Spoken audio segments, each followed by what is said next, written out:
Hi everybody, hope you're doing marvelously well. We're back with another Fact Friday. This one is jam-packed, full of lots of stuff. So let's get started.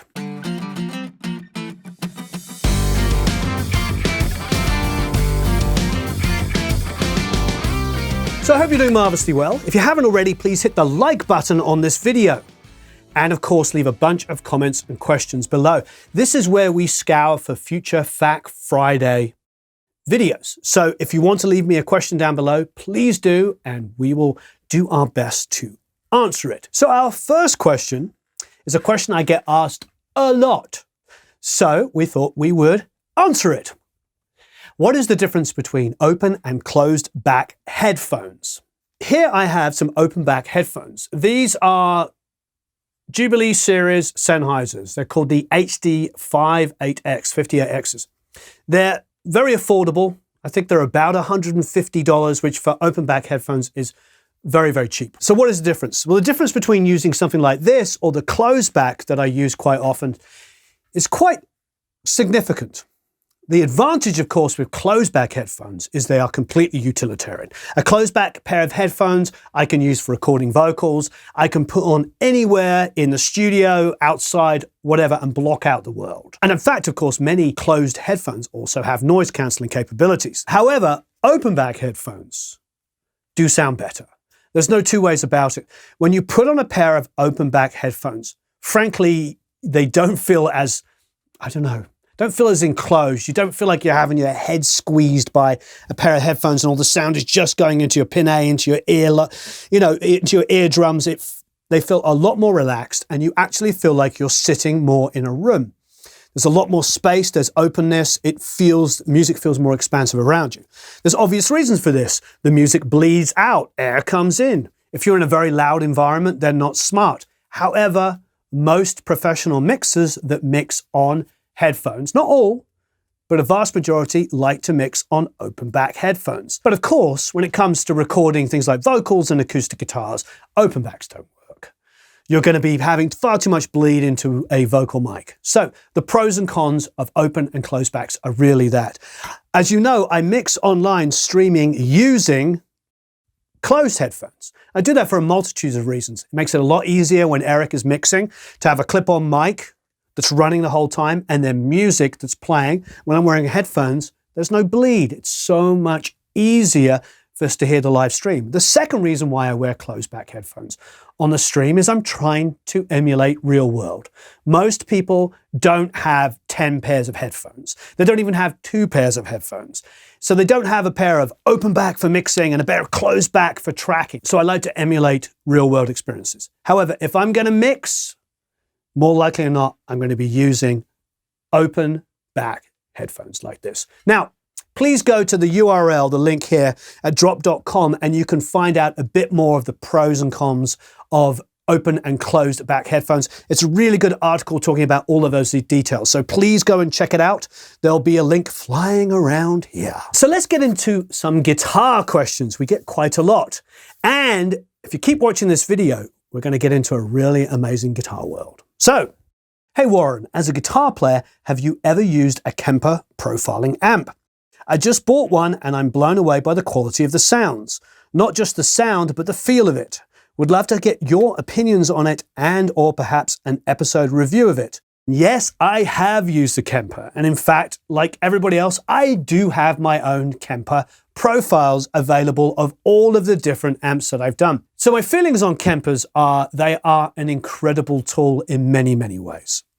The first time I ever used a Kemper was a few years ago when they were probably fairly new, when I was doing a rock album with a French band called Black Rain, and Black Rain needed to fill in like huge power chords. We cut all the guitars here, so we tracked everything here. And the great thing about the Kemper is you could just go in and dial in a heavy rock sound and just boom, rhythm guitars. No buzzes, no grounding issues, just a really well recorded guitar sound coming straight out of the box. And for stuff like that, it was amazing. However, when we came to do solos, we did plug into one of my Marshalls and drive it and play around with pedals. The next time I got to use them was again in a similar situation where I wanted something actually a little left of center, guitar amps that I didn't have. So I started scrolling through the Kemper and finding other presets in there and then manipulating them.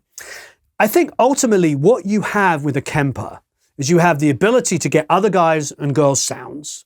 Like for instance, I know you can get like Bob Marlett and Ulrich Wilde and Cameron Webb, guys I admire, guitar sounds from guys that I admire for Kempers. So this is a really great world that we live in, but it's bigger than that. It's the fact that I can get in there and access an amp that I could only either rent or hope to afford to be able to buy. So it's a really, really smart device. Is it the same as having a real amp? I don't know. The thing about having a real amp is that you can mic it. You can choose to put it in a big room. You can mic the back of the room. You can put it in a small dead room. You can put a pillow in front of it. You can mic only the back. You can mic the front and the back and reverse the polarity on the back one. You can mic it 6 feet back. You can use a condenser. You can use a ribbon. You can use a dynamic. You can mic it from the top, from the handle. You get my point. When you've got a real amp, you've got infinite possibilities. But what is great about the Kemper is that you can scroll through lots of different presets in there, load in your own presets, create your own sounds. So it gives you a huge amount of access you could never have before. And then the next thing, and this is probably the most common use for Kempers, is live. Because you can go into the studio, make a record, and then save those sounds that you're using. So whatever your amp setup is, you can record it back into the Kemper and then go on tour and recall those sounds that you used in a studio, which is absolutely huge. It's a big, big deal. So many touring guitar players now are using Kempers.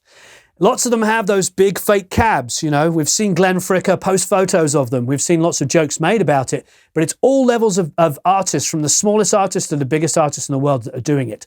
One of my favorite guitar players, and I won't say who it is, and it's not Brian May. It's a younger guitar player that I absolutely love. I went to go and see them live maybe 6 months ago, and they were using a Kemper. And this is a guy that is very famous for using classic old amps. And then I thought to myself, why is he using a Kemper? And I thought to myself, how's he going to take 40 incredible vintage amps on the road with him and travel the world? You know, so there is pros and cons for all of it. I think the pros far outweigh any of the cons. The cons are mainly the ability to record in multiple different ways, but the pros are huge. And, you know, I'm sure everybody has a very strong opinion about Kemper, so please leave those below. I recently tracked some guitars using 2 mics, one each on 2 separate cabs, and a DI track. My question is, how would you approach the tracks? Would you sum all to one track and process them all together, or do you individually process and bus them to a single track? DIs are very interesting and very difficult to blend with mic'd up cabs. Now, with a mic'd up cab, if you've got a mic in a similar position on each speaker, you should, in theory, get very similar, if not the same polarity. You might not, but you should have both of those speakers moving exactly together.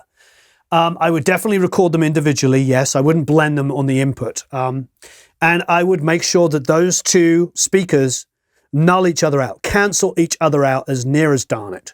So you want to record at the same level, preferably using the same pre's. If you are recording those 2, I presume you're using them because you're using, you know, different mics. So maybe one is a ribbon, one is a condenser, or one is a ribbon and one is dynamic. I mean, obviously a Royer 57 combination is a very famous miking technique. It's one of the most famous guitar sounds that I know so many people here in Los Angeles use every day on records. So that makes perfect sense. For me, I think the advantage of having a DI is not necessarily to add more to an existing guitar sound, but to add something twisted.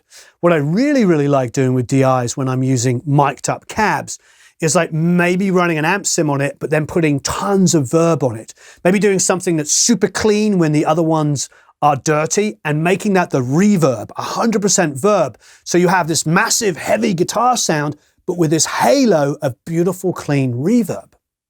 So you can do some really, really fun stuff while using a DI and cabs. Now, would I sum it together?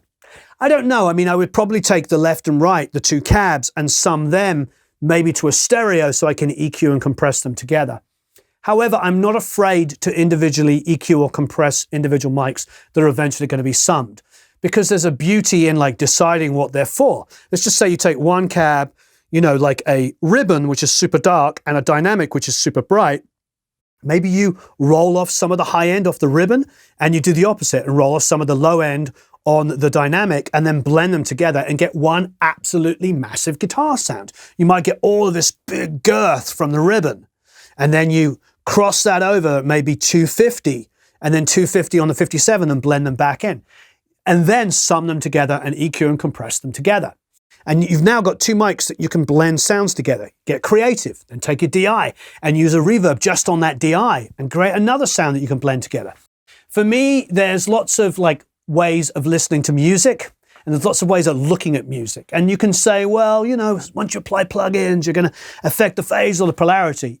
Yes, probably are, but use your ears. One of the things on a great big rock guitar sound is taking out ugly frequencies, taking out mid-ranges. So sometimes the way these mics work together can be beneficial for removing frequencies you don't want. It's all about experimenting. Personally, I would take like 250 on either of those two mics, like a fat ribbon and a high 57, and see if you can make those two work together for a massive guitar sound. Or you can just blend them full range together and then EQ them as a whole. It's really up to you. The point is use your ears, experiment, and have fun with them. I will say that Shelley Yack has told us, and Jack Douglas and Jay Messina used 3 mics on a cab. They had one left, one right on a 212, and then one in the middle pulled back. Usually something like a ribbon, like an M160 by a dynamic. And they would pan one left, one right, and leave the bias down the middle. And Shelley liked that because he liked the microphones, and there were 2 different mics on left and right, just making the guitar feel a little bit stereo. So it was a mono mic, but it just kind of danced around a little bit because you had 2 different ways of picking up the same sound. So again, experiment, have fun with it. Just make sure you don't have phase cancellation. Make sure that if you flip the polarity between those 2 mics, it doesn't like leave some horrible residue. You know, you need to get these mics so they're pumping and moving in the same way. The speakers are being heard going in the same direction, so there's no polarity issues, and the guitar sounds big and fat and full range. Will you demo your new Traveler guitar you talked about in one of your TGU 360 live streams in one of your videos? Heck yes! Coming up soon. Very, very nice question, because asking me about that tone in my guitar is great, because now we're going to segue into a great video.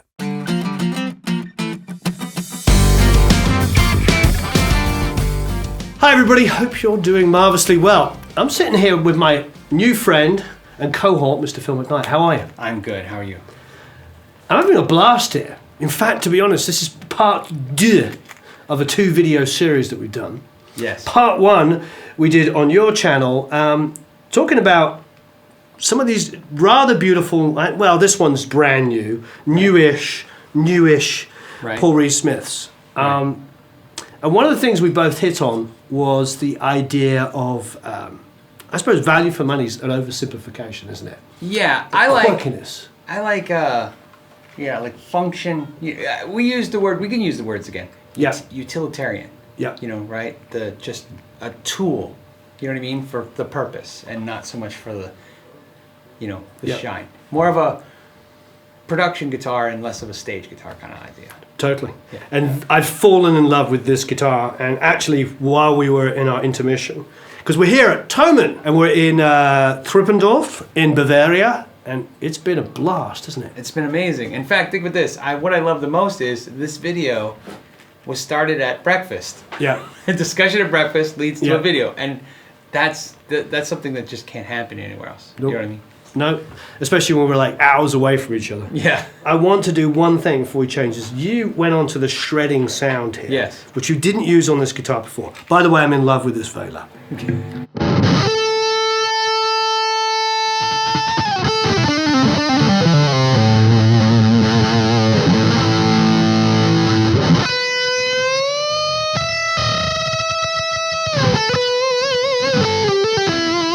I did a thing with Paul at NAMM this year on the Waves booth, using his emulation, his virtual thing.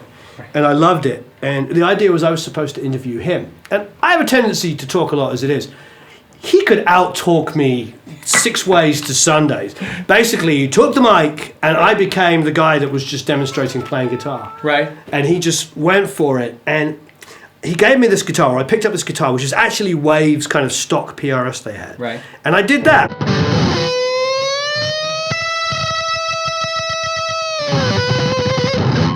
So I took the B string and I bent it 2.5 tones to an E. I do that all the time, not to show, hey, I can bend it, but because let's just see if that guitar can handle a 2.5 tone bend without choking. Right. And I've never played a Paul Reed Smith guitar that choked. Right. Well, I think, because it's funny, because obviously you're a producer and I do guitar repair, right? And so one of the things that I look at, which is probably the thing you look at too, is fretwork is first for me. I mean, I want to feel a great guitar. I want it to sound great guitar. To me, this is how fast it is. Like, kind of like you. If I do something, if I bend the G string and it goes flat, it's not going to stay in tune. It doesn't matter how much I like everything, it's just, that's the point of no return. I'm just curious. I know it's your channel, but I'm going to ask you a question. Is that a test? Is that your go-to? I do it all the time, yeah. Yeah. So... I find that to be common with guitar players, accomplished guitar players. Accomplished guitar players to me can detect a bad guitar in seconds. Another one for me is just playing this, and this is really obvious.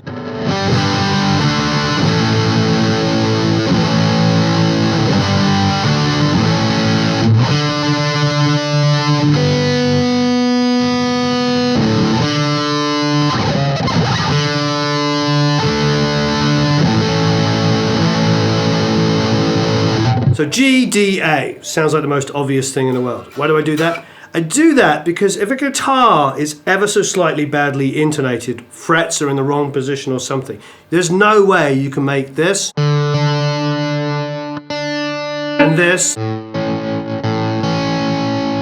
sound good. Major thirds on guitars are completely unforgiving. Like it's just...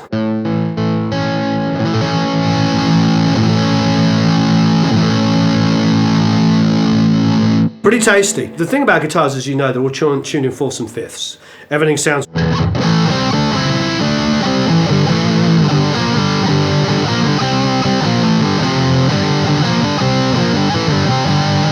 So, Richie Blackmore figured it out, didn't he? Right. In 1960 something or other. He figured out that's how you, get a guitar to sound big and fat. As soon as you put major thirds in, it all falls horribly apart in so many situations. So I always pick up a guitar like that, and I was sitting there, we did a thing with Pete Thorne earlier, and he picked up the guitar and went... It's just like, those are 3 very different voicings. Right. In fact, throw an E major in there, and if it's all sort of weirdly in and out of tune and whatever, you start tweaking the tuning a bit. And I've had guitars that cost, or play guitars that cost a couple of $1,000s. You can never quite get it to sound good in G, D, A, and E major. It's fine when you're up and you're doing all this stuff. Right. But if you... Well, looking at it from a calibration standpoint. Yeah. Some guitars, no matter what you do, you can't ever get the intonation dead on. Right. And then some guitars, they sound right, even though technically they shouldn't. Like, here's a good example. This bridge should not work. Yeah, I know. This is a dual saddle. This isn't even like the vintage I know. Cadillac. This is a dual saddle bridge. Now, they're angled and everything, but there's no way to fine tune these saddles. So if you, in theory, this is the bridge usually that everybody says immediately unusable. Yeah. Right? But yet, the guitar is dead on. It's insane. Yeah. And it's everything about this. We talked about it in your video, but we didn't get into the metal zone of really driving it hard, and the fact that it sounds so good like that. Everything about this guitar is just so cool. Slightly weird, squished, offset body, I love. It says PRS, but it says PRS that somebody sat on slightly. I mean, look at the shape. Like you were saying, it kind of looks like a 60s surf guitar, but it's a player's guitar. It's like super slinky, and if you want to shred, you can shred. But if you want it to be kind of groove and funky, it is. And it's got unusual pickups. It's got this bridge. So the bridge was designed by somebody that Paul's seen at a show, and he liked the bridge so much, they got some kind of rights to use the bridge. And I love hearing that story. That's what we were talking about, because that actually, to me, is a testament to Paul's mind. Right. You know what I mean? Which is, this is so important to me, that this bridge, that even though I have a machine shop, even though I can make my own version of a bridge, and just stick he could stick this bridge on that guitar. Yeah. There's no reason to pay somebody like a royalty. Sure. There's nobody to be, right? But to Paul, you can tell. And that's why guitars, I think, by him are good, is because to Paul, this is important, that it's the way it is. He probably found, like you, the magic in the guitar and decided that is how it's got to go. That's a good testament to a company. And best of all for me, it's like a thin line. It's semi-hollow. I love it. What you and I decided to do was to talk about some of the cheaper range. Yeah. Now, let's clarify. I'm just curious. You have not touched... Never played them in my life. Oh, this is going to be fun. Every single one of these guitars that we've been playing is the first time I ever played them. So, yeah. I didn't even play this when we pointed it out. First thing, and this is heavy.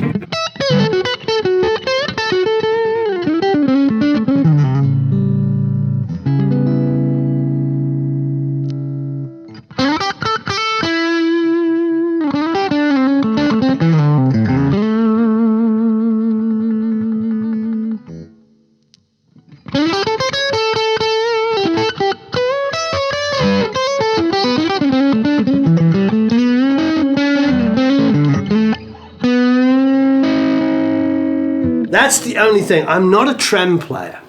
Right. So when I do those double bends... Oh, and the bridge comes in on it. Yeah. It's not something I quite have got used to doing yet. This is nice, though. It's a little sticky on the fretboard. I'm not quite sure what that is.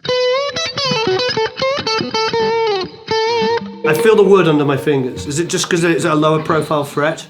Yeah, You're the expert. It's not supposed to be. Oh, yeah. I feel like, I can hear it squeaking under my finger.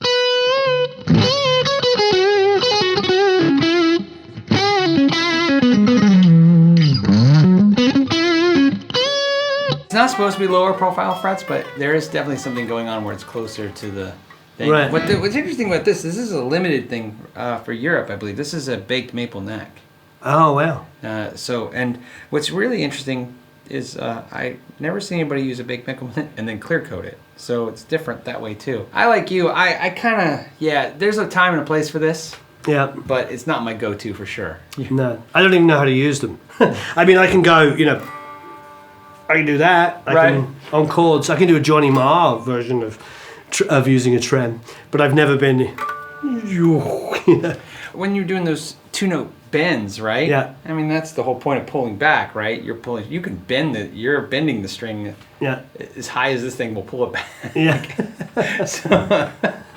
So I can see why you probably, you don't need this. You're doing it physically with your hand. Well, I grew up with the Jeff Beck version of that. When you listen to, and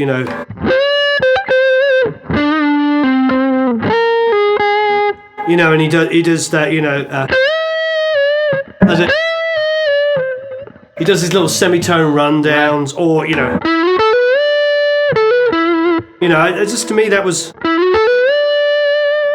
I don't need a trem to do that. I wanted the fingers to do that. Right. But there's something about a guy or a girl knows how to use that trem just right. When they can do it. I can't. I've never tried it, but and Holdsworth. There's so many great guitar players that use trem. Obviously, Van Halen's use of a trem is insane. It just was never me. So let's try the other SE, because this one, I think we both agree. I'm not a big fan of this. I don't think there's anything wrong with saying that. It's a great guitar. How much is it? Any idea? This one is sub $1,000. Okay. So it's between, let's say, above $700, but below $1,000. I don't know exactly where this lands, but definitely expensive enough to where I'm sure if somebody wants this feature, that it's fine. One thing I love is about the internet is whenever you say you're not a fan of it, people get offended. But I'm like, it doesn't mean it's bad. It just needs. No. Yeah, it's not right for me. And this is the cheapest of all of them, yes? Yeah, this is the standard.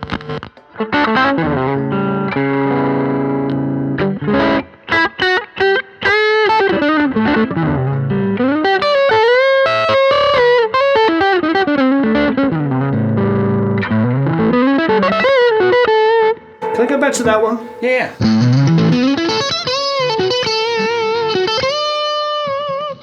It's like, I feel the wood, I don't feel the wood on that. It's very flat, the fretboard on that, incredibly flat. Right.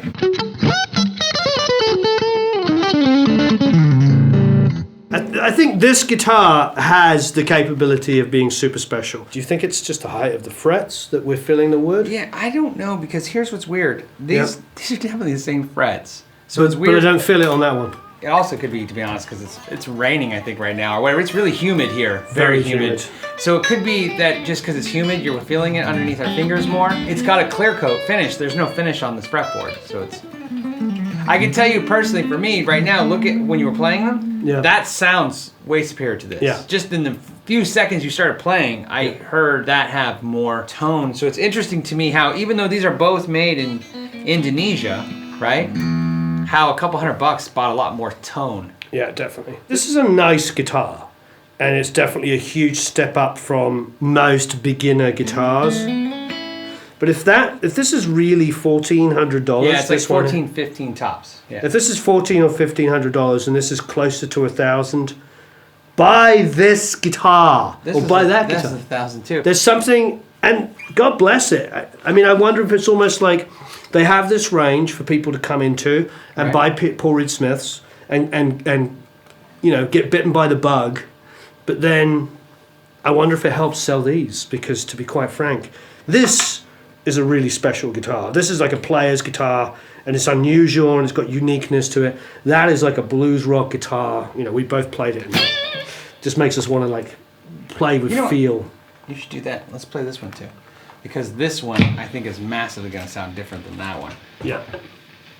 This is what I like about this is sounds so different than the Vela.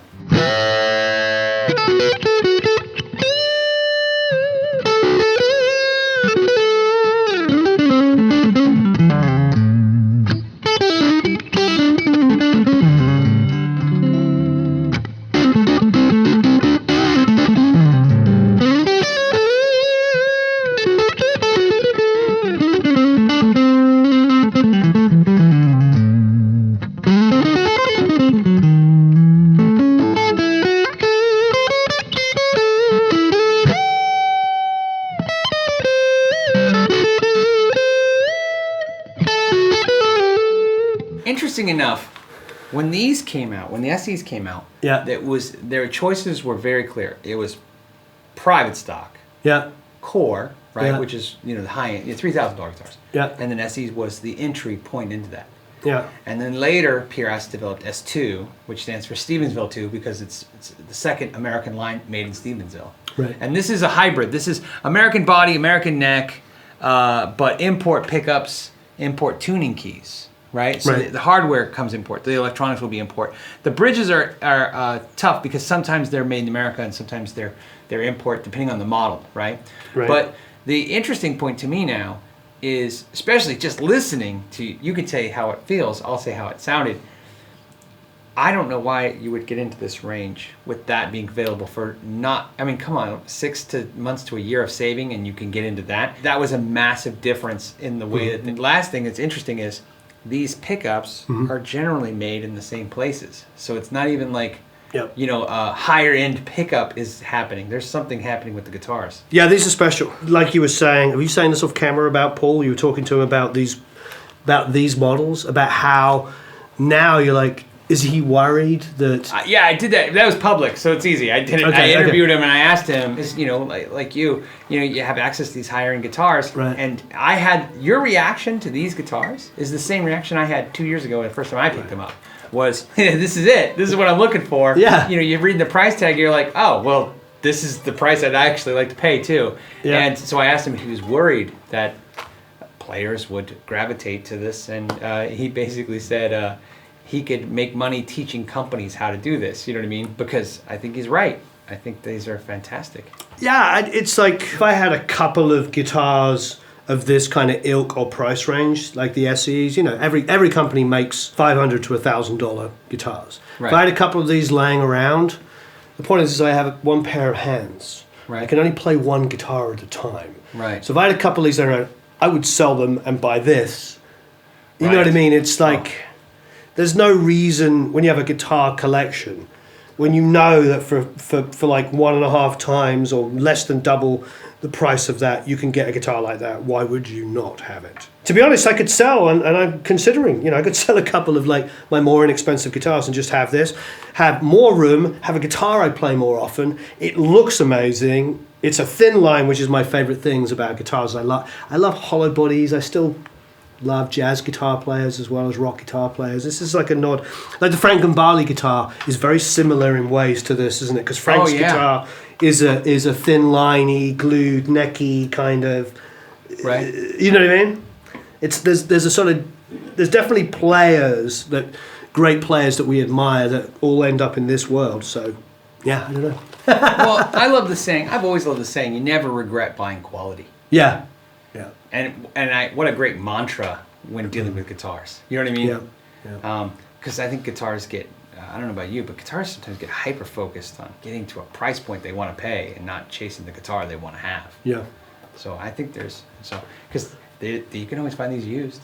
Yeah, absolutely. And like we were talking about, so what this guitar, we're talking about in your video, this guitar reminded us of the Marauder, and then it got us talking about guitars like the Paul, which had like ebony fretboards and originally with dirty fingers pickups that you could pick up for under $1,000. So it does make you think. Find something unique like this, guitars that are unique. Oh, and the John Mayer Strat, which is like the Hyper Strat, right? And have more of a signature.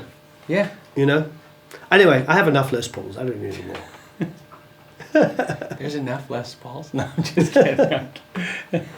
For me, there's enough. Yeah. Should we jam?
Yes!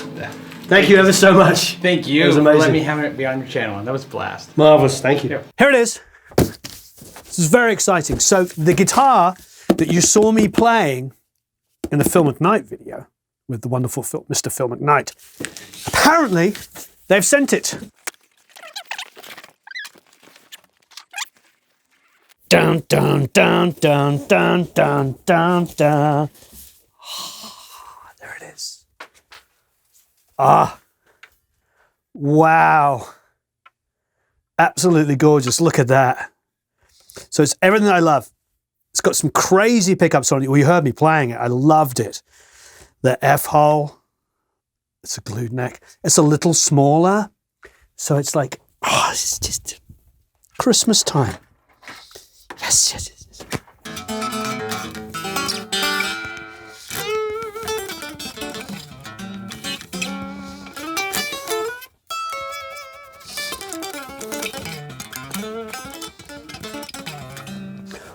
It's so gorgeous. It's absolutely freaking gorgeous. I loved it when we were in Germany at Timon. It was the biggest takeaway I had was this guitar. of just the best thing I played.